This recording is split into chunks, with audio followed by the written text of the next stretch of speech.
બોલો શ્રી કૃષ્ણ કનૈયા લાલ કી જય. દ્વારિકાધીશ કી જય. ભગવત ભગવાન કી જય. વસુદેવસુતં દેવં કંસચારુણમર્દનમ દેવકી પરમાનંદમ કૃષ્ણં વંદે જગદ્ગુરુ. ગીતા છે જીવનનો માર્ગ, ગીતા છે આધાર. દાસ જૈસ સમજે જો જીવનમાં, પામે સુખ અપાર. પ્રથમ નમો ગુરુદેવને, લરી લરી લાગો પાય. માત પિતાને વંદન કરું, રાખો ચરણની માય. મંગલ દિવસ યાચનો મંગલ સૌનું થાય. દાસ જૈસના માનજો, સૌ સંતોને રામ રામ. દાસ જૈસના માનજો, સૌ હરિભક્તોને જય શ્રી કૃષ્ણ અપાર. શ્રી પરમાત્મને નમઃ. શ્રી ગણેશાય નમઃ. પરમ પવિત્ર એવું જે પરમાત્માનું નામ છે, પરમ પવિત્ર જે શ્રીમદ ભગવદ ગીતાનું એ એવું જ્ઞાન છે જે આ જીવાત્માને સન્મતિ આપે છે, સારો માર્ગના એક રાહ બતાવે છે. આ જીવાત્મા અનેક યોનિમાંથી રખડતો આવ્યો છે, પરંતુ એને ક્યાં જવાનું છે એ એને અંધકારમાં દેખાતું નથી. આ પૂરું જે સમગ્ર સંસાર છે એ માયાની અંદર રહેલો છે, અને માયાની જે બહાર છે એ પરમાત્મા છે. સંસારમાં પરમાત્મા તો છે, પરંતુ આપણને દેખાતા નથી. આ સત્ય રૂપી સંસારની અંદર મંથન કરીને પરમાત્માની પ્રાપ્તિ કરવાની છે, અને એ પરમાત્માની પ્રાપ્તિ માટે જ આ શ્રીમદ ભગવદ ગીતાનું જ્ઞાન સત્ર છે. આપણે સૌ એટલા માટે ભેગા થયા છીએ કે આપણે સૌની એક જ લક્ષ્ય છે કે આપણે પરમાત્માની પ્રાપ્તિ કરવી છે. સત્યને ખોળવાનો છે, અસત્યને છોડીને સત્યને ખોળવાનો છે. દૂધમાં જેમ માખણ રહેલું છે, એવી જ રીતે આ સંસારમાં પરમાત્મા રહેલા છે. એમાં ભગવદ ગીતા રૂપી જે શાસ્ત્ર, આવા મહાન શાસ્ત્રો સદગુરુ મહારાજની સાથે બેસીને મંથન કરીને પરમાત્માની ઓળખાણ કરવું જ એ જ આપણા સૌનું લક્ષ્ય છે. જેનું લક્ષ્ય પરમાત્માનું છે એને પરમાત્મા મળે છે. જેનું લક્ષ્ય સંસારમાં છે તો એને સંસારની જ પ્રાપ્તિ થશે. જેનું લક્ષ્ય પૈસામાં હોય તો એને પૈસાની પ્રાપ્તિ થાય છે. જેનું મન, જેનું લક્ષ્ય સ્ત્રીમાં છે તો એને સ્ત્રી મળે છે. ભગવાન ભગવદ ગીતાની અંદર કહે છે કે જેનું જેમાં લક્ષ્ય હોય છે એને એ વસ્તુની પ્રાપ્તિ થાય છે. કારણ કે એ એની પાછળ મહેનત કરે છે. જે સંતોને પરમાત્માની પ્રાપ્તિ થઈ છે એમને સંસારની અંદર જ પ્રાપ્તિ થઈ છે, અને એમણે શું કર્યું છે? ભગવદ ગીતા, ભગવત જે આ શાસ્ત્રો આપેલા છે એમાં મંથન કરીને સાચી વસ્તુને ખોળીને એ લોકો અમર થઈ ગયા છે. જે જ્ઞાન અર્જુનને આપ્યું એ જ જ્ઞાન ભગવાન શ્રી કૃષ્ણ ભગવદ ગીતા થકી આપણને પ્રાપ્ત થયું છે. ભગવાનના મુખમાંથી નીકળેલી વાણી ક્યારે અસત્ય હોઈ શકે? ભગવદ ગીતામાં જે જ્ઞાન આપ્યું છે એ પરમાત્માનું ખુદનું જ્ઞાન છે. કોઈના ઉપર વિશ્વાસ કદાચ ના આવે, કોઈ સંત ઉપર વિશ્વાસ ના આવે, કોઈના ગુરુ કરેલા એના પર વિશ્વાસ ના આવે, પણ ભગવદ ગીતા તો ભગવાને ખુદ કહેલી છે કે હે અર્જુન, મારું આવું સ્વરૂપ છે. હે અર્જુન, આ દેહ આવો છે, આત્મા આવો છે, બધાનું જ વિવરણ ભગવાન એમના મુખમાંથી કર્યું. આમ જોવા જઈએ ને તો પરમાત્મા કેવા છે ને એ મુખના શબ્દોથી વર્ણન થઈ શકે એવું નથી, પરંતુ પરમાત્માએ ખુદ કહી દીધું છે કે હું આવો છું. આ દેહ નાશવંત છે હે અર્જુન, અને એમાં રહેલો ચૈતન્ય જે મારું સ્વરૂપ છે એ નિત્ય સ્વરૂપ છે, એ અજન્મા છે, એ અવિનાશી છે, એનો નાશ ક્યારેય થતો નથી. ગઈકાલ સુધીમાં આપણે બીજા અધ્યાયની અંદર 15મા શ્લોક સુધી જોયું હતું. કહે છે કે હે અર્જુન, સુખ અને દુઃખમાં જે સમાન રહે છે, જે મનુષ્યો માત્રા સ્પર્શથી વ્યથા પહોંચાડી શકતા નથી અને તે અમર બની જાય છે, જે આ સંસારમાં સહન કરે છે, ચાલશે, ભાવશે, ફાવશે, ગમશે, હશે, આ રીતે પોતાના જીવનને વ્યવહારમાં ચલાવે છે, એ અમર બની જાય છે. મોટા મોટા સંતોની સામે નજર નાખો, એમને શું કર્યું છે? સહન કર્યા સિવાય એમને બીજું કર્યું છે શું? એમને પણ ધંધો કરતા હતા, એ પણ બે પૈસા કમાવા માટે જતા હતા, એ પણ ઘરનો વ્યવહાર કરતા હતા, એમને પણ વેવાઈ હતા, કુટુંબ પરિવાર બધું જ હતું, પરંતુ એમની સાથે એ સંસારના વ્યવહારની સાથે પરમાત્માને ભૂલ્યા નથી. એમને એવું લક્ષ્ય રાખ્યું છે કે જ્યાં જ્યાં નજરો મારી જતા ત્યાં ત્યાં યાદી ભરી તમારી. જ્યાં જ્યાં પરમાત્માના મને જ્યાં જ્યાં નજર જાય છે, હે પ્રભુ, મને તારા જ દર્શન થાય છે. હું જે વ્યવહાર કરું છું તારી સાથે વ્યવહાર કરું છું, આવો વિચારીને જો કાર્ય કરવામાં આવે તો મને નથી લાગતું કે આ જન્મમાં ઈશ્વરની પ્રાપ્તિ ન થાય. દરેક દ્રષ્ટિમાં ઈશ્વરને રાખીએ તો આ પરમાત્માની પ્રાપ્તિ થઈ જાય છે. એવી જ રીતે કહ્યું છે કે જે આગળનો શ્લોક છે 16મા શ્લોકની અંદર કહે છે કે અત્યાર સુધીમાં દેહી અને દેહનું જે વિવેચન કર્યું છે તેને ભગવાન બીજા શબ્દોમાં હવે વર્ણન કરે છે. જે છેલ્લા 3 શ્લોકમાં સમજાવ્યું છે એને બીજા અર્થમાં સમજાવવાનો અર્જુનને પ્રયત્ન કરે છે કે અર્જુન, તું આ વસ્તુને સમજી લે. તું જેને મારવાનું કહે છે એ મારી પણ શકતો નથી અને મરતો પણ નથી. ના સતો વિદ્યતે ભાવો, ના ભાવો વિદ્યતે સત, ઉભયોરપી દ્રષ્ટોંતસ્ તવનયોસ્તત્વદર્શિભિઃ. અસતનો ભાવ સત્તા વિદ્યમાન નથી અને સતનો અભાવ પણ વિદ્યમાન નથી. તત્વદર્શી મહાપુરુષોએ આ બંનેનો અંત જ અર્થાત આવું તત્વ જોયું છે. આ શ્લોકનો સામાન્ય જો અર્થ જોવા જઈએ તો કહે છે કે અસતનું અસ્તિત્વ નથી. આ સંસારમાં જ્યારે પણ જ્યાં જ્યાં તમને દેખાય છે ત્યાં અસત્ય જે છે, જે ખોટી વસ્તુ છે, એ નિત્ય રહેતી નથી. એ ટૂંક સમય માટે છે અને એનો નાશ થઈ જાય છે. પરંતુ કોનો નાશ નથી થતો? કે જે સત્ય છે. તો સત્ય શું છે? કે સત્ય પરમાત્મા છે, સત્ય ઈશ્વર છે, સત્ય આત્મા છે, સત્ય ચૈતન્ય છે. એ જે સત્ય છે એ હંમેશા માટે કદી એનો નાશ થતો નથી. અસતનો ભાવ જે છે એ વિદ્યમાન નથી, એ હંમેશા માટે રહેતું નથી.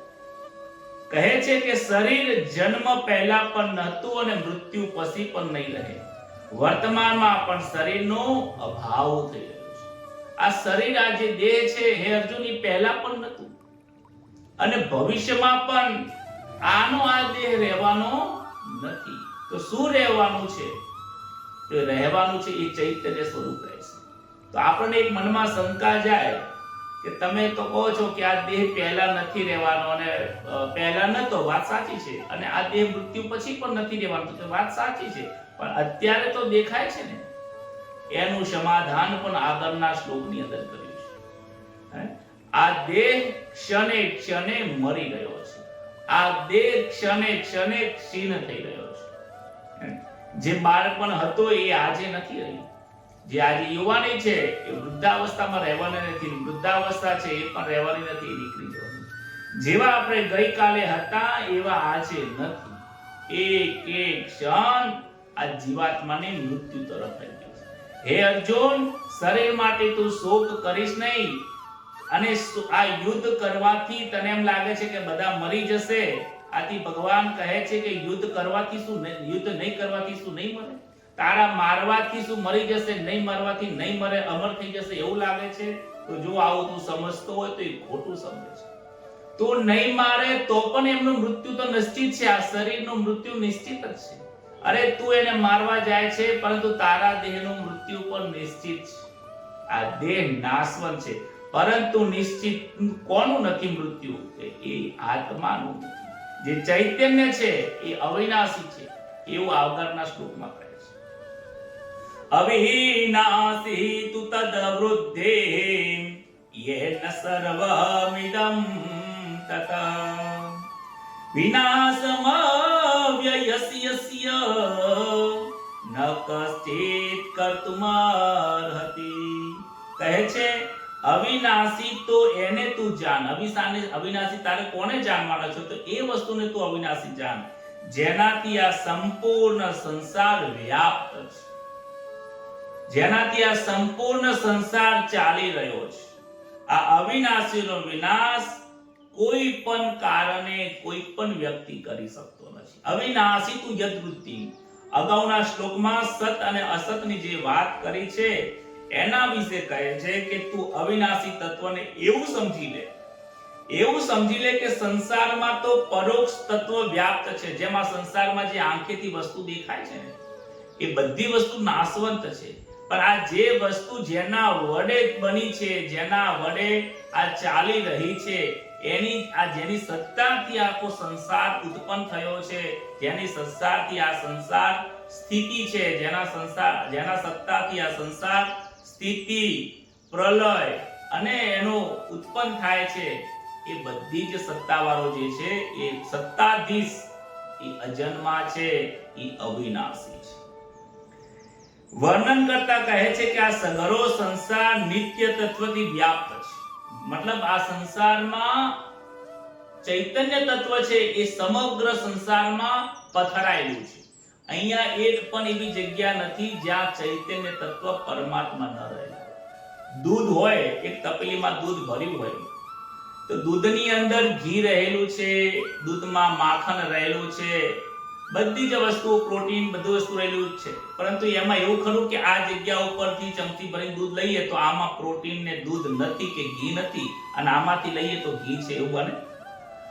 જેમ દૂધની અંદર ઘી સભર ભરેલું છે, દેખાતું નથી પણ છે, એવી જ રીતે આ સંસારમાં ઈશ્વર દેખાતો નથી પરંતુ છે.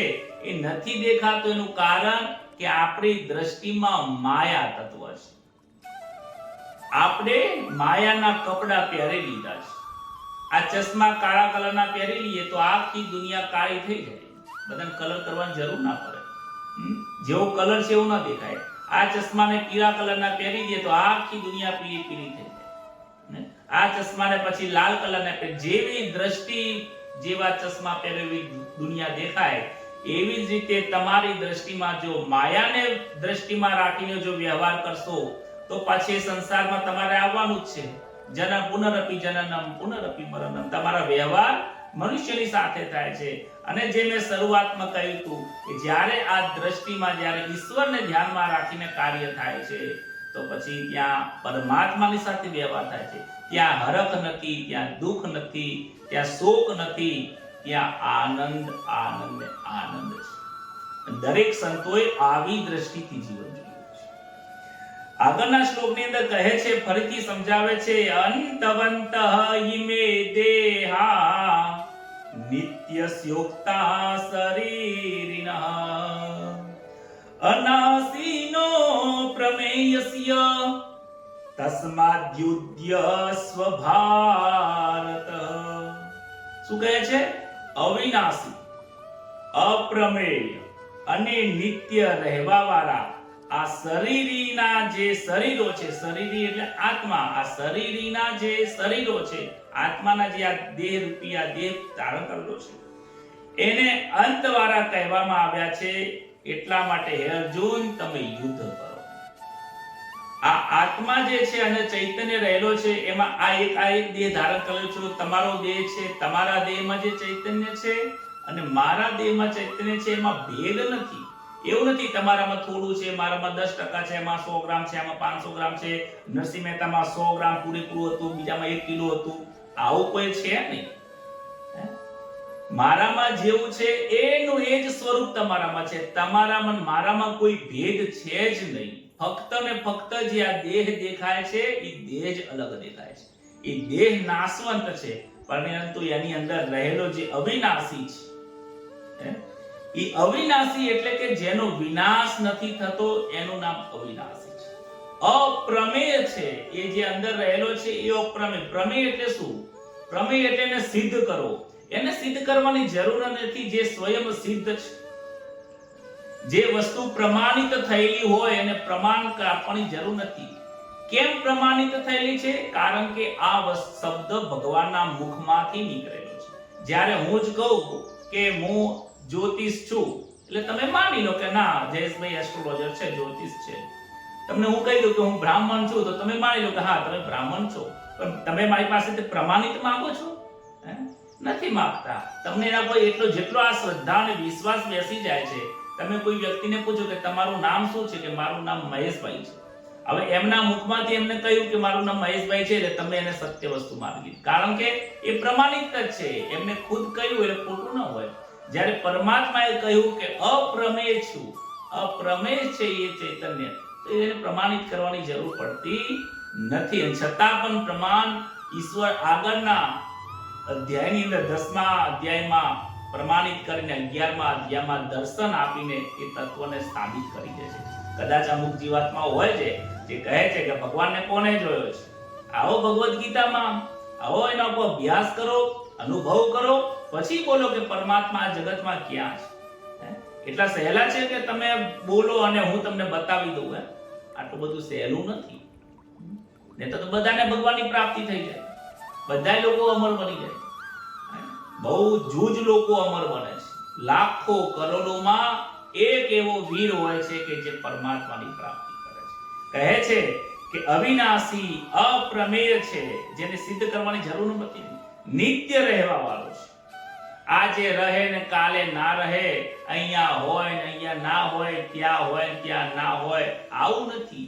જે નિત્ય છે, પહેલા નતા ને અત્યારે છે, એવું નથી. પહેલા પણ હતો, અત્યારે પણ છે અને ભવિષ્યમાં પણ રહેવાનો છે. જે નિત્ય રહેવા વાળા છે, એ જે ચૈતન્ય સ્વરૂપનું જે આ દેહ છે, આ દેહ જે બનાવ્યો છે, આ દેહ કો કે આ સંસાર કો, એ બધા અંત વાળા છે. માટે દરેકનું મૃત્યુ નિશ્ચિત છે. દેહ નાશવંત છે, આત્મા અવિનાશી છે. માટે હે અર્જુન, તું યુદ્ધ કર, યુદ્ધથી પાછો પડીશ નહીં. આત્મા શાશ્વત છે, દેહનું આવરણ છે. આત્મા શું છે? શાશ્વત છે. આત્મા અંદર છે, પરંતુ એના ઉપર આ દેહ આવી જવાના કારણે, અહંકાર રૂપી આ શરીર આવી જવાના કારણે એ ઢંકાઈ જાય છે. આગળ કેવી રીતે ઢંકાય છે એની ચર્ચા આગળના વિશેષમાં આવશે. અને કોણે ઢાંકી દીધો છે? પરમાત્માએ નથી ઢાંક્યો.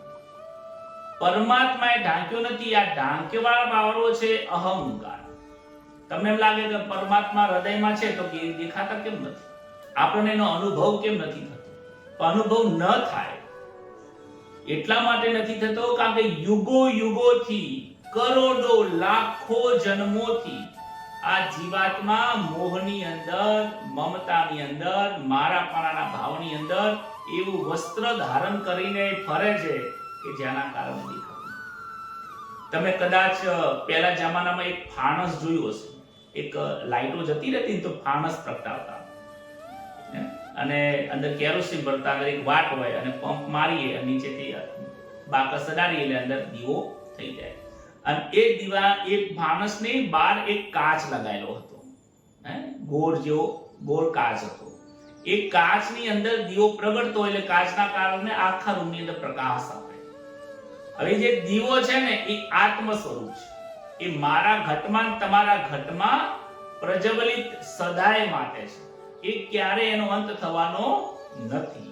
તો કેમ દેખાતો નથી? એનું કારણ છે કે એ દીવો ચાલુ અંદર છે. હવે એ દીવાના કારણે શું થાય છે? એ જે ફાણસ છે, કાચ છે, એની અંદર કારાસ બાજી જાય છે. હવે કારાસ બાજી જવાના કારણે બહાર જે પ્રકાશ થવો જોઈએ એ પ્રકાશ થતો નથી, અંધારું થઈ જાય છે. પછી તમે શું કરો છો? એ ફાણસને બહાર કાઢીને એ કાચને બહાર નીકાળીને કપડાથી અંદર સાફ કરો અને જે કારાસ વરેલ છે લૂસી દઈને ફરીથી કાચ તમે લગાવી દો એટલે પાછો એ રૂમની અંદર પ્રકાશ આવે છે. એની એ સિસ્ટમ અહીંયા થાય છે કે તમારા મન મારામાં એ પરમાત્મા ચૈતન્ય તત્વ છે એટલે તો તમે બોલી શકો છો, એટલે સાંભળી શકાય છે, એટલે સમજી શકાય છે, એટલે જમી શકાય છે, એટલે તો પાચન થાય છે. શરીરની અંદર તમે અંદર ભોજન નાખી દીધું, પાચન કરવાની ક્રિયા કોણ કરે છે? લોહી કોણ બનાવે છે? જળ કોણ બનાવે છે? એને પોષણ કોણ આપે છે? આ બધી જે ક્રિયા કરવા વાળી જે શક્તિ અંતરાત્મામાં છે એ જ ચૈતન્ય સ્વરૂપ છે. બાકી મરેલા માણસની અંદર જેમાં ચૈતન્ય તત્વ નથી, જડ બની જાય છે, જેમાંથી ચૈતન્ય તત્વ નીકળી ગયું છે એને તમે પાણી તો આપો, કાકા કઈ બોલાવો તો ખરી. ગમે તેટલા ધમ પસાડા કરો, ન એ ખાય છે, ન પીવે છે, ન તમને સાંભળે છે, ન એ તમને કઈ જવાબ આપે છે. કેમ? જેની શક્તિથી આ શરીર કાર્ય કરી રહ્યું હતું એ ચૈતન્ય નથી રહ્યું. શરીર જીર્ણ જય થઈ જવાથી ચૈતન્ય નીકળી ગયું છે. એટલા માટે એ અજન્મા છે, એ અવિનાશી છે, એનું કોઈ મૃત્યુ નથી. તમે પોતાને હવે સામાજિક દ્રષ્ટિએ, સમાજની દ્રષ્ટિએ જો સમજાવો તો પોતાને તમે ધનમાં મૂકી દેશો તો પોતે ધનવાળો થઈ જશે. કોણ છે કે હું ધનિક છું? પોતાને તમે નામમાં મૂકી દેશો કે તમે કોણ છો? કે હું બ્રાહ્મણ છું. વર્ણમાં મૂકશો તો બ્રાહ્મણ છું. તમે એને નામમાં મૂકશો તો કહેશો કે હું જયેશ છું. કોઈ વ્યક્તિ એને પછી ધનમાં મૂકી દો ધનવાન છું, બુદ્ધિમાં મૂકી દે પોતાને, તું કેવો છે કે હું બુદ્ધિમાન છું. તમે પોતાને જ્યાં મૂકશો તમે એના જેવા થઈ જશો. કહે છે અહંતા અને મમતા એ તમારું સ્વરૂપ, નિજ સ્વરૂપને બદલી નાખે છે. તમારું સ્વરૂપ આત્મચેતન તત્વનું છે, પરંતુ એ માયાના આવરણમાં આવી જવાના કારણે એ કાળા ગુજાસની અંદર આવી જવાથી એને કેવું લાગે છે કે હું પૈસા વાળો છું, હું ધનવાન છું, હું નોકરી વાળો છું, હું શેઠ છું, હું જ્ઞાની છું, હું વક્તા છું, હું શ્રોતા છું. તમે તમારા અહંકારને જ્યાં મૂકશો તમે એવા બની જશો. હવે એ અહંકાર જો નીકળી જાય તો પોતાના નિજ સ્વરૂપના દર્શન થઈ જાય છે. જડતાની સાથે હું અને મારા પરાનો ભાવ એ વિકાર ઉત્પન્ન કરે છે. એકચ્યુઅલી જોવા જઈએ તો તું બ્રાહ્મણ નથી. એકચ્યુઅલી જોવા જઈએ, ખરેખર જોવા જઈએ તો તું પૈસાવાળો પણ નથી, તું બ્રાહ્મણ પણ નથી, ક્ષત્રિય નથી, વૈશ્ય નથી, શૂદ્ર નથી, પરંતુ તમે આવો ભાવ મૂકી દીધો છે. એ વિકાર આવી જાય છે. વિકારના કારણે તમારું જે સ્વરૂપ છે એ તમે ભૂલી જાઓ છો. ખરેખર જગતની અંદર પણ આવું થતું હોય છે. શરીર દેહ એક દિવસ છૂટી જવાનું છે. આ રીતે એક વખત શરીર પડી જ જવાનું છે અને અંદર રહેલું એ અવિનાશી સદાય રહેવાનું છે. અગાઉના શ્લોકની અંદર શરીર એટલે આત્મા અવિનાશી જન્મવાવાળી વાત કહી છે, અવિનાશી છે એની વાત કરી. હવે આગળના શ્લોકની અંદર વ્યતિરેક રીઢીથી અવિનાશી તત્વને કેવી રીતે સમજવું એ ભગવાન અર્જુનને સમજાવે છે. ન યેનમ વેતિ હંતારમ યશ્ચૈનમ મન્યતે હતમ ઉભૌતો ન વિજાનીતો નાયમ હંતે ન હન્યતે.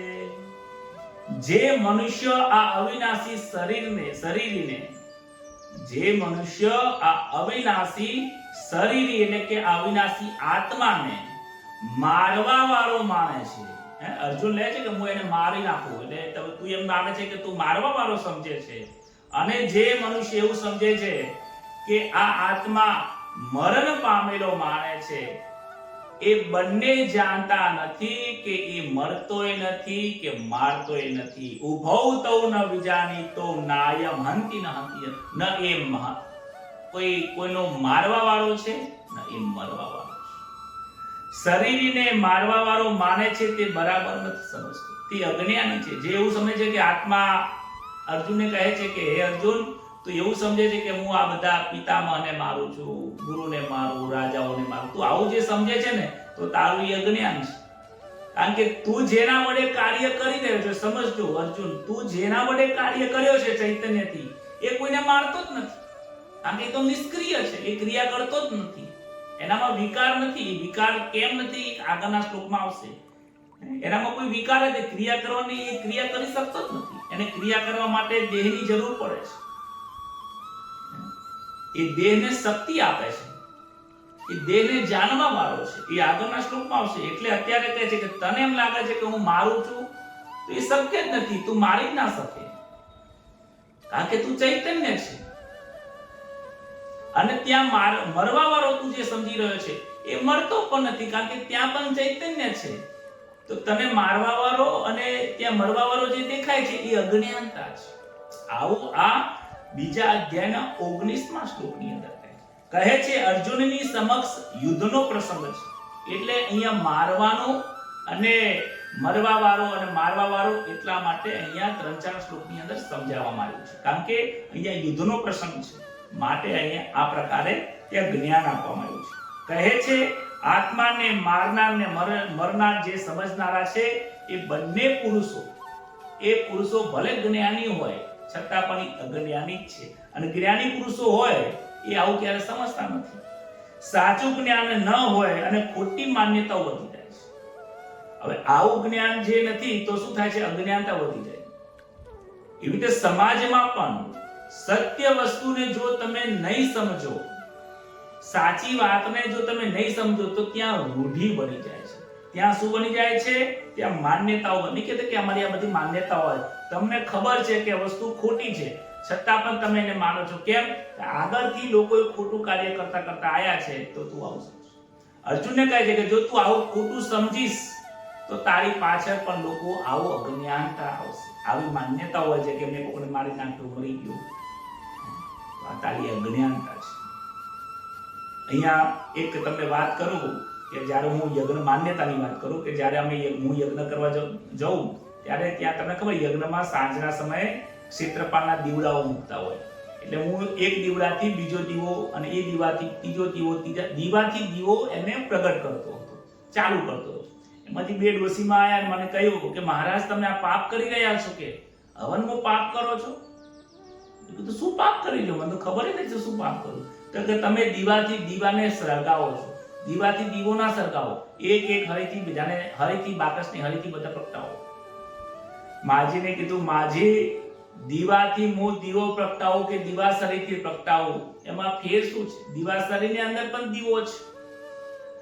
ज्योत से ज्योत जलाते चलो, ज्योत से ज्योत प्रगटाते चलो, जीवन का कल्याण करते रहो.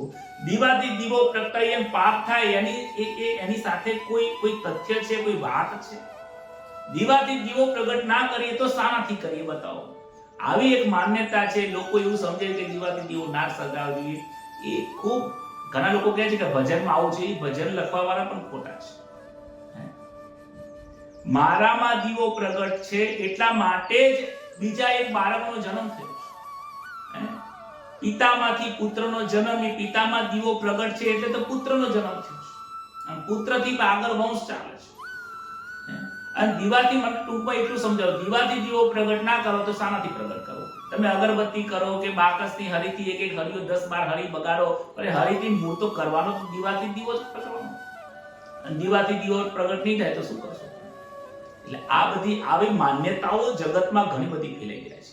અર્જુનને પણ કહે છે કે જો તું મારવા વાળો મરવા વાળો સમજી જઈશ ને તો આવી ખોટી માન્યતા અને અજ્ઞાનતા ફેલાશે, માટે તારી અજ્ઞાનતાને તું દૂર કર.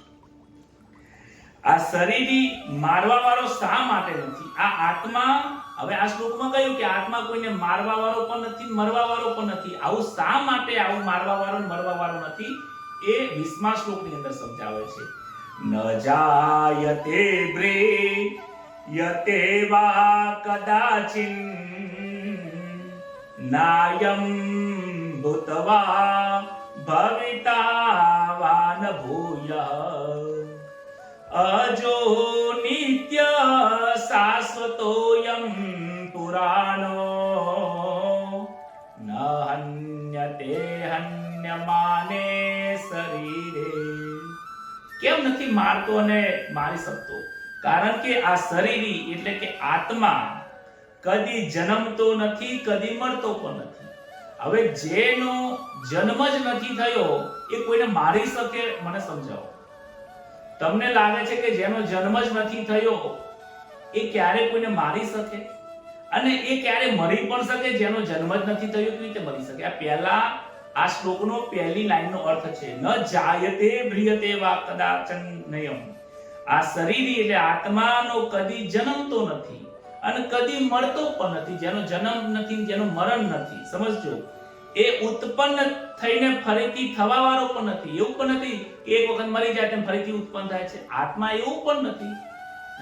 જે મર્યો જ નથી તો એ ઉત્પન્ન ક્યાંથી થાય? અને જેનો જન્મ જ નથી તો પછી એનું મૃત્યુ પણ કેવી રીતે થાય? એવો છે આ. એ જન્મ રહિત છે, એ જન્મ વગરનો છે. એ નિત્ય નિરંતર છે, રહેવા વાળો છે, શાશ્વત છે, પુરાણો અનાદિ છે. અને આ શરીરના માર્યા જવા છતાં પણ એ માર્યો જાતો નથી. બોલો રાધે રાધે. કેટલું સરસ અહીંયા સાબિત કરી દીધું છે કે જેનો જન્મ જ થવાનો નથી, જે વ્યક્તિનો જન્મ ન થયો હોય એ વ્યક્તિ કોઈ પણ પ્રકારનું ખોટું કાર્ય કરી શકે. અને જેનું મૃત્યુ થઈ ગયું હોય તો એ કોઈ પણ પ્રકારનું તમારી સાથે અહિત કરી શકે? ન કરી શકે. જેનો જન્મ નથી, એનું મૃત્યુ નથી, જે જન્મ્યો જ નથી, જેનું મૃત્યુ થયું નથી, એ વ્યક્તિ ક્યારે કોઈને મારી શકતો નથી.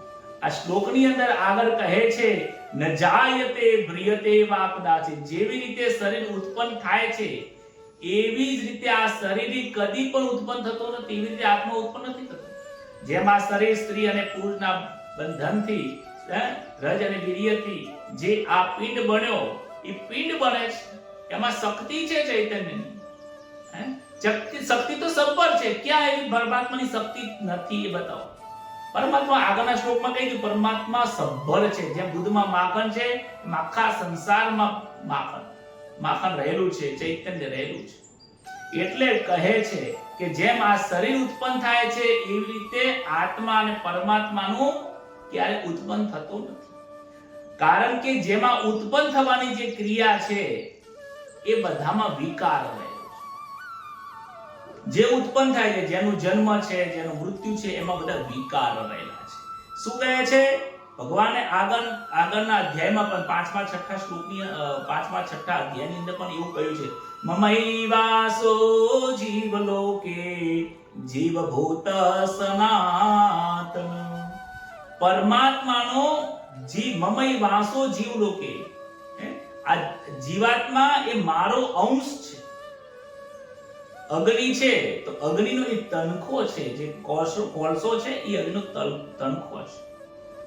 એનાથી પણ બળી શકાય છે, અગ્નિથી પણ બળી શકાય છે. બંનેમાં શક્તિ છે. કોલસામાં પણ શક્તિ છે, એનામાં પણ શક્તિ છે. પણ કોલસામાં શક્તિ છે પરંતુ એની ઉપર શું થઈ ગયું છે? કારાશ વળી ગઈ છે. અગ્નિનો જે તણખો હોય ને એના પર થોડી વાર તમે જુઓ તો શું થઈ જાય છે? રાખ વળી જાય છે. એ રાખના કારણે એમાં શક્તિ નથી દેખાતી. પણ એ રાખને ફૂંક મારીને અને હલાઈને તમે જુઓ ને પછી ટચ કરો, ખબર પડે કે આમાં જે બળાય છે ને એવું પીરામો પડે છે. બંનેની શક્તિ સેમ છે. મમઈ વાસો જીવ લોકે. આ લોકની અંદર જે જીવાત્મા છે એ મારો જ અંશ છે, એ મારું જ સ્વરૂપ છે. એવું તમે સમજી લો. એ આગળના અધ્યાયની અંદર આવશે. એટલા માટે કહે છે અજ આ શરીરીનો ક્યારે જન્મ થતો નથી. નિત્ય શબ્દ વાપર્યો છે. નિત્ય એટલે સદાય રહેવા વાળો છે. આજે છે ને કાલે નથી, સતયુગમાં હતો ને દ્વાપર યુગમાં નહોતો ને ત્રેતા યુગમાં હતો ને અત્યારે કલયુગમાં નથી, એવું નથી. સદાય માટે રહેવા માટે છે, નિત્ય નિરંજન રહેવા વાળો છે, શાશ્વત નિત્ય તત્વ નિરંતર રહે છે. પરંતુ કેવો રહે છે? એક રસ રહે છે. એક રસ સમજવું એટલે કેવી રીતે? માન તો તમે શરબત બનાવ્યો હોય, પાણી લીધું, લીંબુ નાખ્યું, મીઠું નાખ્યું અને તમે એની અંદર શું કર્યું? અને ખાંડ નાખી કે સાકર નાખી અને એને મીઠો બનાવીને તમે શરબત બનાવી દીધો.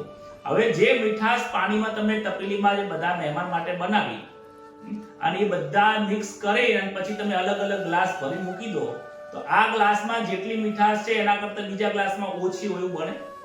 ન બને. 4 ગ્લાસ ભર્યા, ચારે 4 ગ્લાસમાં જે મીઠાશ છે, જે લીંબુનો સ્વાદ છે, જે શરબતનો સ્વાદ છે, બધા ચારે 4 ગ્લાસમાં સમાન છે, કોઈ જ ફરક નથી. કારણ કે ચારે 4 ગ્લાસમાં આવેલું જે જળ છે, જે શરબત છે, એ એકમાંથી જ બનેલું છે. એ એકમાં પરમાત્મામાંથી જ આ બધી જ વસ્તુઓ બનેલી છે. માટે બધું નિરંતર બધામાં સરખો જ છે.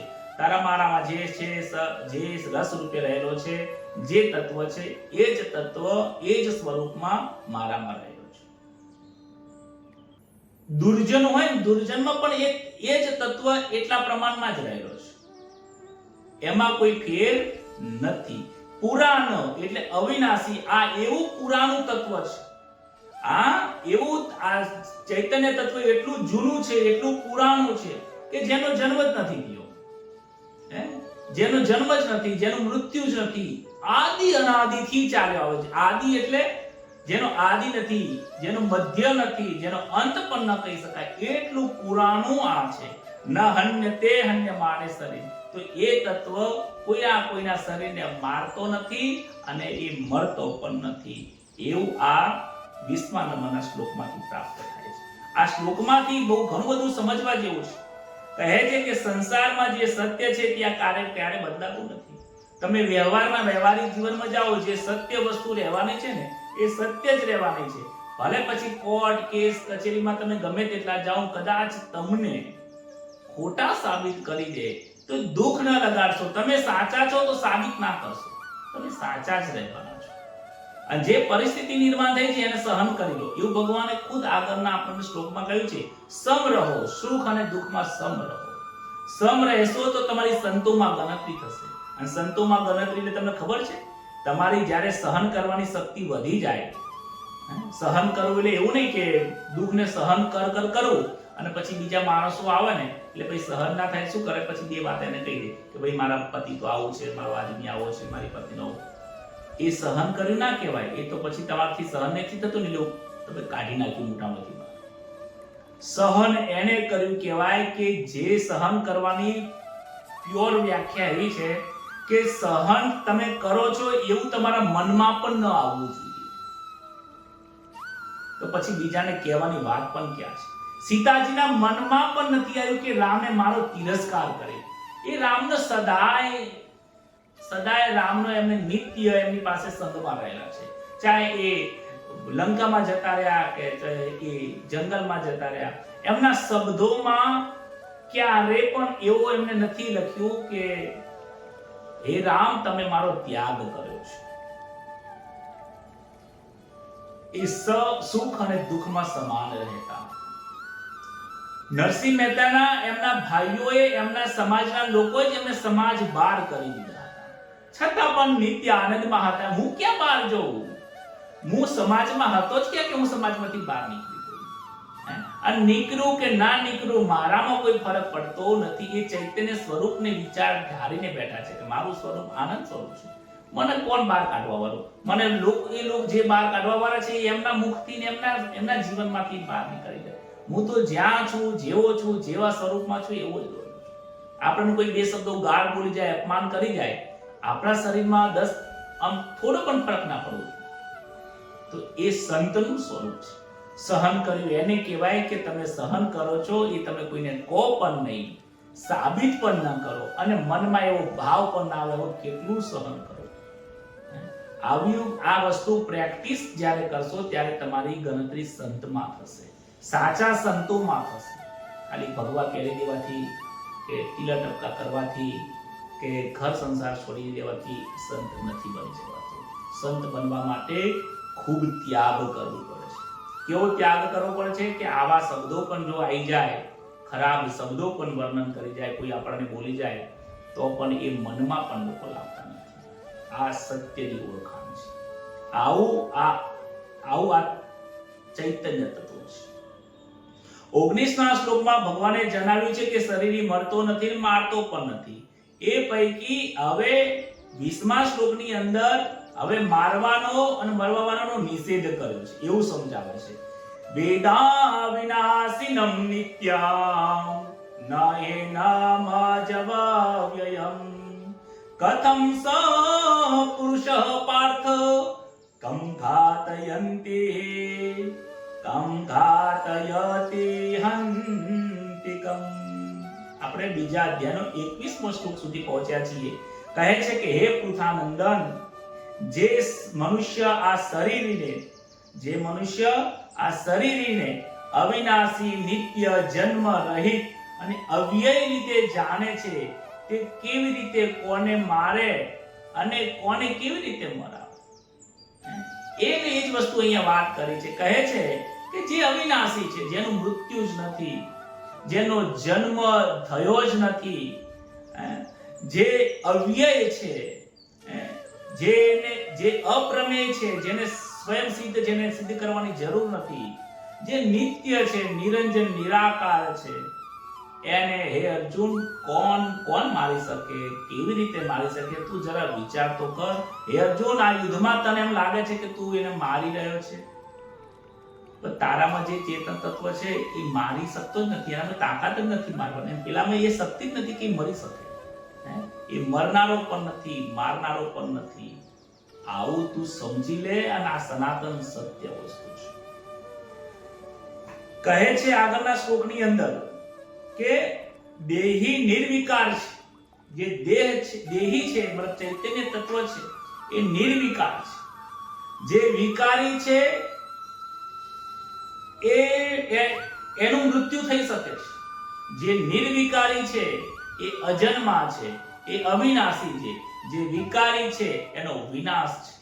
તો કેવી રીતે એ સમજાવે છે, અને કેવી રીતે કોઈ દેહમાંથી બીજા દેહની અંદર જાય છે ને કેવો સ્વાભાવિક ઘટના બને છે એ વસ્તુ અહીંયા બતાવે છે.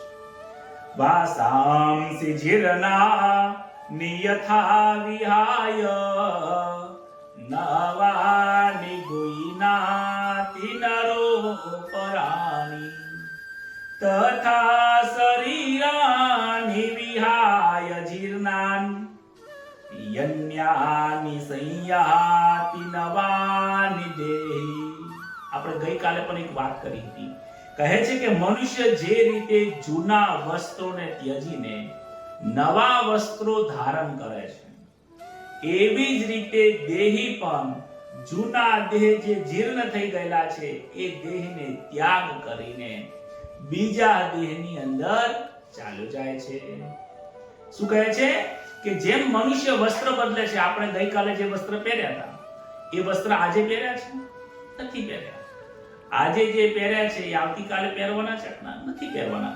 હવે જે તમને ગઈકાલે પહેર્યા હતા આજે એ છોડીને આજે વસ્ત્ર પહેર્યા છે, તો એ ગઈકાલના કપડા તમારે નીકાળવા પડ્યા, જેના કારણે તમને કોઈ હરખ અને દુઃખ થયું નહીં થયું.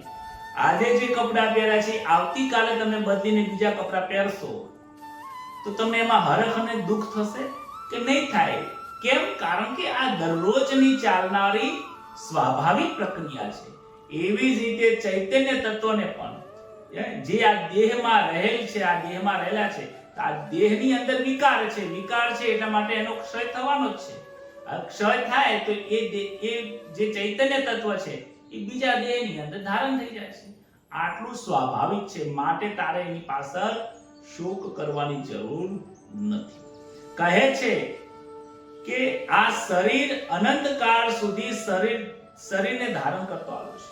આપણા દેહની અંદર જે ચૈતન્ય તત્વ છે, જે જીવાત્મા છે, જીવાત્માને થોડું આત્મામાં થોડો ફરક પડે છે કે જ્યારે આત્માની ઉપર જે મેં તમને સમજાવ્યું કે કોલસા ઉપર મેલ વળી જાય છે, ત્યારે અંગારા ઉપર મેલ વળી જાય ત્યારે એમ કહેવાય કે આ કોલસો છે, એનો શબ્દ બદલાઈ જાય છે, કોલસો છે. પણ જ્યારે એ જ કોલસો અગ્નિ સાથે સ્પર્શમાં આવે તો શું થાય છે? કોલસો નથી રહેતો, એ પછી કોલસામાંથી એ અગ્નિનો એક અંશ રહે છે, એને અંગારો કહીએ છીએ. અને એ જ અંગારાને પછી તમે જે મોટો અગ્નિ છે એની અંદર તમે ટ્રાન્સફર કરી નાખો, એમાં નાખી દો, તો પછી એને કોઈ અંગારો નહીં કે એને શું કહેશે? એ અગ્નિ છે. જે અગ્નિ શબ્દ છે એને તમારે પરમાત્મા તત્વ સમજવાનું, અને એમાંથી જે છૂટો પડેલો જે છે એને આત્મ અંગારાને તમે આત્મ તત્વ કહી શકો. અને એ આત્મ તત્વ ઉપર મારું, તારું, અહંતા, મમતા, મોહરૂપી, માયારૂપી અર્જુનના જીવાત્મા એના ઉપર જે આ આવરણ જે ઢંકાઈ ગયું છે, એ કોલસા ઉપર જે તમે રાખ વળી ગઈ છે, એ કોલસો બની ગયો. અંગારા ઉપર રાખ વળી જવાથી એ કોલસો બની ગયો છે. એટલે આ કોલસો એ જીવ છે, અંગારો જે છે એ આત્મા છે, અને જે અગ્નિ છે એ પરમાત્મા છે. માટે એ રાખ ઉતારવાની છે. આપણે અંગારાને ઓળખવાનું છે, અને અંગારો ઓળખાઈ જશે, આત્મ તત્વ ઓળખાઈ જશે, અને પછી જ પરમાત્માની પ્રાપ્તિ થતા 1 સેકન્ડ લાગતો નથી. 1 સેકન્ડ નથી લાગતો. એટલે અત્યારે આપણે જીવાત્મા છીએ, વાસનાઓથી બંધાયેલા છીએ. આત્મ તત્વની શક્તિ છે, પરંતુ વાસનાઓથી બંધાયેલા છે. જે બીજા જગ્યા ઉપર ટ્રાન્સફર થાય છે ને, એ આત્મની શક્તિથી ટ્રાન્સફર થાય છે. શક્તિ કોની છે? આત્મની છે. આત્મશક્તિ ટ્રાન્સફર થાય છે, પરંતુ કોણ ટ્રાન્સફર થાય છે? એ વાસના ટ્રાન્સફર. એક દેહમાંથી બીજા દેહમાં જે જાય છે એ વાસનાઓ જાય છે. માટે કહ્યું છે, અંદર આવશે આગળના અધ્યાયમાં, કે મૃત્યુના સમયે તમારું ચિત્ત જે જગ્યા ઉપર હશે, તમારું ચિત્ત જે ચિંતવન કરતું હશે, ત્યાંથી જ શરૂઆત ત્યાંથી થશે. સ્ત્રીમાં હશે તો પાછા તમે ઘરમાં એક કોકની છોકરી બનીને આવશો. નહીં કહેતા કે આના દાદા જેવો દેખાય છે. દાદા જેવો નહીં, એ તારો દાદો જ છે. સમજાય છે? અને એ પૌત્ર રૂપે આવીને જે દાદા જોડે ખરાબ વ્યવહાર થયેલો હતો, એ પૌત્રના સ્વરૂપે આવીને પાછો તમારા જોડે સુખ દુઃખ તમને કદાચ દુખી પણ કરી શકે, કદાચ તમને સુખી પણ કરી શકે. કેમ? એ કર્મનું બંધન અહીંયા ભોગવાઈ રહ્યું છે. આપણે એકબીજા સાથે જે સંકળાયેલા છીએ, ઘરમાં, કુટુંબમાં, પરિવારમાં, વ્યવહારમાં, ધંધામાં, એ સમજી જ લેવાનું, એમાં જે સુખ દુઃખ પ્રાપ્ત થાય છે એ આપણી વાસનાઓ સાથે કનેક્ટેડ છે. માટે અંદર ગીતાજીમાં આવશે, વાસનાને છોડો, વાસનાને છોડો. મૃત્યુ પછી એ લોકો વાસ આપ કરે છે. લોકો વાસનાઓ આપે. કેમ? કે એની વાસનાઓ હોય તો પૂરી થઈ જાય ને ભાઈ. ખાવામાં હોય તો ખાવાનું હાલે, કાગડા વાસ. ક્યાં સુધી પણ હવે આ વાસ આલા કરશો? આપણને વાસ ના મળે, આપણને વાસ ખાવી ના પડે મૃત્યુ પછી. માટે આજે વાસનાઓ છોડી દો. જે વાસનાને છોડે એ જ પરમાત્માના રસને પ્રાપ્ત કરે છે. બહુ ગહન વિષય છે, બહુ સમજવા જેવી વસ્તુ છે, અને આ સમજીને જો જીવનમાં ઉતરી જાય ને તો પરમાત્માની પ્રાપ્તિ કરવી એટલું પણ અઘરું નથી જેટલું પૈસા કમાવાનું અઘરું છે. આની અંદર બીજું કાંઈ જ કરવાનું નથી. આને સમજવાનું છે ને સમજીને રહેવાનું છે. સમજીને રહીએ રે, બીજું કાંઈ ન કહીએ રે. કોઈના જોડે કોઈ વ્યવહાર કરવાનો નથી. આ જેવું છે, જેવું બતાવે છે એવો વ્યવહાર કરવાનો છે, બીજું કાંઈ નથી કરવાનું. કહે છે કે જે રીતે જૂના વસ્ત્રો ત્યજી જશે, એવી જ રીતે જ આ વાસનામાં એ શક્તિ મળી જાય છે. એ આત્મ તત્વ પણ શું કરે છે? બીજું શરીર ધારણ કરી લે છે. આગળના શ્લોકની અંદર કહે છે કે શું કહે છે? કે શરીર નિર્વિકારતાનું નિર્વિકારી છે. આગળના શ્લોકમાં એ પ્રગટ કરે છે. શું કરે છે પ્રગટ? નૈનમ ચિંદંતિ શાસ્ત્રાણિ નૈનમ દહતિ પાવક ન ચૈનમ ક્લેદયંત્યાપો ન શોષયતિ મારિત. શસ્ત્ર આ શરીરને છેદી શકતા નથી, અગ્નિ આ તત્વને બાળી શકતો નથી, જળ એને ભીંજવી શકતું નથી અને વાયુ પણ એને સૂકવી શકતો નથી. જે ચૈતન્ય તત્વ આત્મ તત્વ છે, નૈનમ છિંદંતી શસ્ત્રામી, શસ્ત્ર એ લોખંડ છે. એ લોખંડ જે છે એ લોખંડ એ પૃથ્વી તત્વ છે, એ આને મારી શકતો નથી. શસ્ત્ર એને કાપી શકતા નથી. નૈનમ દહતી પાવક, કેતા પાવક કેતા અગ્નિ, અગ્નિ એને દહતી એટલે એને બાળી પણ શકતો નથી. એનામાં બાળવાની શક્તિ જ નથી. અગ્નિમાં એ શક્તિ નથી કે જે એને બાળી શકે. કેમ? જે વાયુ છે એ એને સૂકવી પણ નથી શકતો અને જળ જે છે એને પલાળી પણ શકતો નથી. અહીંયા જો ચાર તત્વની વાત કરે છે, અગ્નિ, પૃથ્વી, વાયુ, જળ. આ શ્લોકમાં આકાશ તત્વ ભગવાને કેમ નથી આપ્યું? તો એ પણ બહુ સમજવાની જરૂર છે. તો આ ચાર તત્વો ચૈતન્ય તત્વ ઉપર અસર કેમ નથી કરી શકતા? જડ તત્વને અગ્નિ બાળી શકે છે, જડ તત્વને આ દેહને કે સંસારની દરેક વસ્તુને અગ્નિ, પૃથ્વી, વાયુ, જળ આ ચારે ચાર તત્વો અસર કરી શકે છે. આકાશ તત્વને અસર નથી કરી શકતા, આકાશ તત્વ આત્મ તત્વને નથી કરી શકતા અને આ ચાર તત્વો પણ ચૈતન્ય તત્વને અસર નથી કરી શકતા. એનું કારણ એક જ છે કે આ જે ચાર તત્વ છે એ આકાશ તત્વમાંથી જ પ્રગટ થયેલા છે. આકાશ તત્વ ક્રિયા નથી કરતો. આગળ કદાચ શ્લોકમાં આવી ગયું છે કે વિકારો. હવે જે ઘણા તમને ખબર છે કે ચૈતન્ય તત્વમાં વિકાર નથી. ચૈતન્ય તત્વ આત્મ તત્વ એ નિર્વિકારી છે. એટલા માટે નિર્વિકારી કયો છે કે 6 પ્રકારના વિકાર કીધા છે. 6 પ્રકારના વિકાર, એ 6 વિકાર આ જડ તત્વમાં છે, દેહમાં હોય છે, આ સંસારમાં હોય છે, સંસારના દરેક પદાર્થમાં હોય છે 6 વિકારો. પરંતુ આ દેહીને એટલે કે ચૈતન્ય તત્વ પરમાત્માને એ આત્મ તત્વને એ 6 વિકારો નથી. એ 6 વિકારની વાત કરીએ ને લોકોને એમ લાગે કામ, ક્રોધ, મદ, મોહ, લોભ. એ કામ, ક્રોધ, મદ, મોહ, લોભ એ વિકાર નથી. એ ષડ શત્રુઓ છે. આ દેહના શત્રુઓ છે. તો વિકાર કયા છે? તો એ 6 જે વિકાર છે એને સમજીએ. તો 6 વિકાર એને કહેવાય છે કે એક તો જન્મ થવો. જે જન્મે છે આ તો આ દેહ માતા પિતાના મિલનથી જળ તત્વથી એ ઉદ્ભવ થાય છે. કોઈ પણ વસ્તુ, ફૂલ ઉદ્ભવ થાય છે, જન્મ થાય છે, એનું મૃત્યુ છે. જન્મ, ઉદ્ભવ થવો એક વિકાર છે. બીજો એક દેખાઈ શકવું. જે દેખાય છે એ પણ વિકાર છે. તો આ દેહને જોઈ શકાય છે, જગતની દરેક પદાર્થને જોઈ શકાય છે, તો એ વિકાર છે. પછી એના અંદર વધવું, એ વધી રહ્યો છે. પછી વજન પણ વધે છે, ઉંમર પણ વધે છે. પછી એનાની અંદર ઘટાડો પણ આવી શકે છે. આ શરીરની અંદર વજનની અંદર ઘટાડો પણ આવે છે, ઉંમર ઘટી પણ રહે છે. એમાં બદલાવ આવવો, આ શરીરની અંદર જગતના પદાર્થમાં બદલાય છે. આ દેહ પણ એક એક ક્ષણે બદલાય છે. જેવું બાળપણ હતું એવું આજે યુવાનીમાં બાળપણ નથી રહ્યું. અને યુવાનીમાંથી હવે વૃદ્ધામાં જઈએ તો વૃદ્ધાવસ્થા આવ્યા પછી ઘરડા માણસની અંદર યુવાની નથી રહેતી. આ દેહ વારંવાર બદલાયા કરે છે. અને આ જે છેલ્લું જે છે એ છે મૃત્યુ. એ પણ વિકાર છે. આ જે 6 પ્રકારના વિકારો આ દેહને છે, પણ દેહી એટલે આત્માને નથી. આ 6 વિકારો 4 તત્વમાં છે, આકાશ તત્વમાં નથી. કેમ? અગ્નિ જે છે એને જોઈ શકાય છે. એની અંદર એ એક જગ્યાથી બીજી જગ્યાએ પણ જઈ શકે છે, હલનચલન કરી શકે. આ દેહ પણ કરે છે, પદાર્થો પણ કરે છે. જેમાં 6 વિકાર છે એ વિનાશી છે.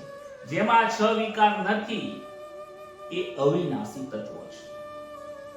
તો અગ્નિ, પૃથ્વી, વાયુ, જળ આ ચારે ચાર તત્વોમાં પણ વિકાર રહેલો છે. તો જેમાં વિકાર રહેલો છે એ નિર્વિકારીને કેવી રીતે વિકાર આપી શકે? એને કેવી રીતે બાળી શકે? એને કેવી રીતે મારી શકે? કેમ નથી બાળી શકતા? કારણ કે જે નિર્વિકારી છે, આકાશ તત્વ નિર્વિકારી છે. આકાશ તત્વ ક્યાંય જતું નથી, એ હલનચલન કરી શકતું નથી, એ સ્થિર છે.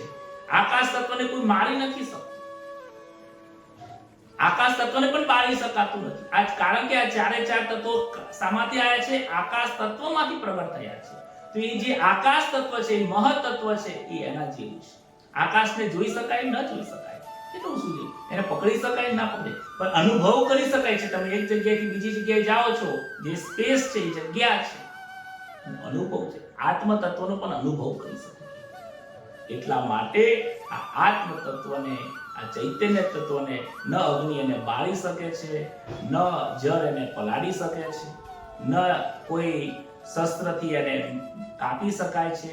અને અગ્નિ, પૃથ્વી, વાયુ, જળ, આ ચારે ચાર તત્વો ચૈતન્ય ઉપર કોઈ પણ પ્રકારનો અસર કરી શકતી નથી. આકાશ જે તત્વ છે એ સ્થિર છે, શાશ્વત છે, બદલાવ નથી, અજન્મા છે. આકાશ તત્વ યુગો યુગોથી ચાલી રહ્યું છે.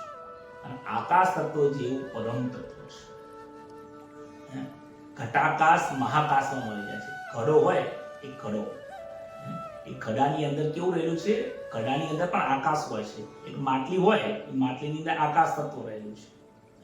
એ જે માટલી છે એ શું છે? એનો દેહ છે. દેહ નાશવંત છે.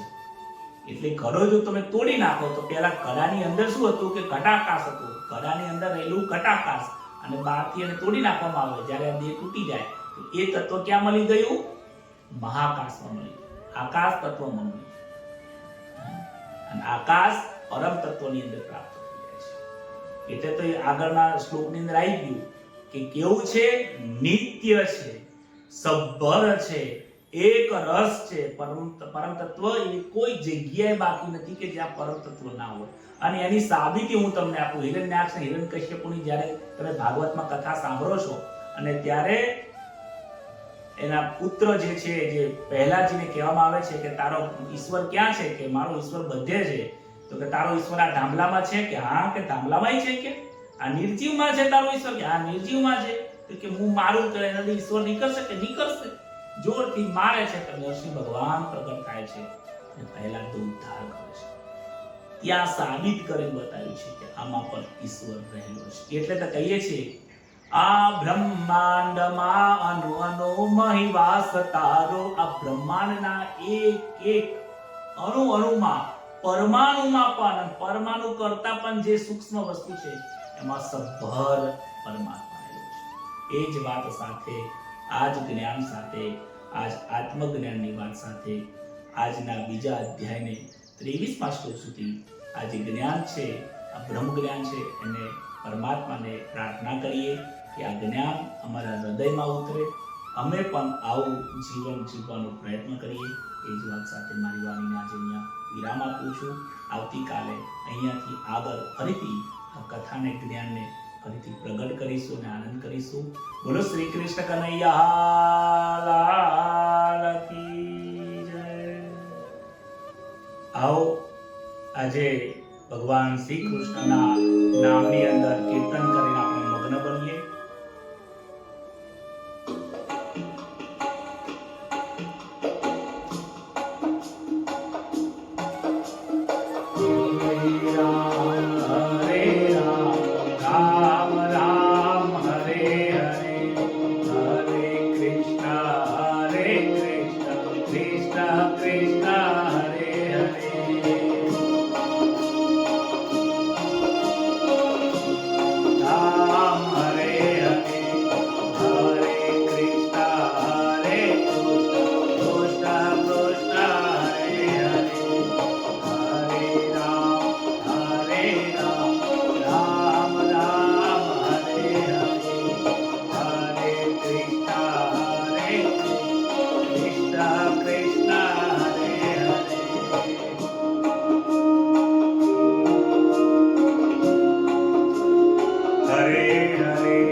શ્રી કૃષ્ણ કનૈયા લાલ કી જય.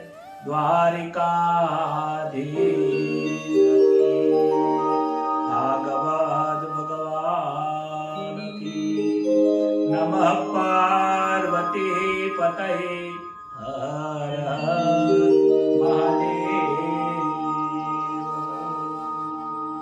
સૌ સંતોને સૌ હરિભક્તોને દાસ જયેશના જય શ્રી કૃષ્ણ, રામ રામ. આજે ભાગવત અને દેહ અને આત્માનું જ્ઞાન પ્રાપ્ત કરીને ખૂબ આનંદ આવ્યો. આશા રાખું છું તમને પણ આનંદ આવ્યો હશે. સૌને શુભરાત્રિ, જય શ્રી કૃષ્ણ. ભગવાનનું ભજન કરીએ, નામ કરીએ એ જ સાથે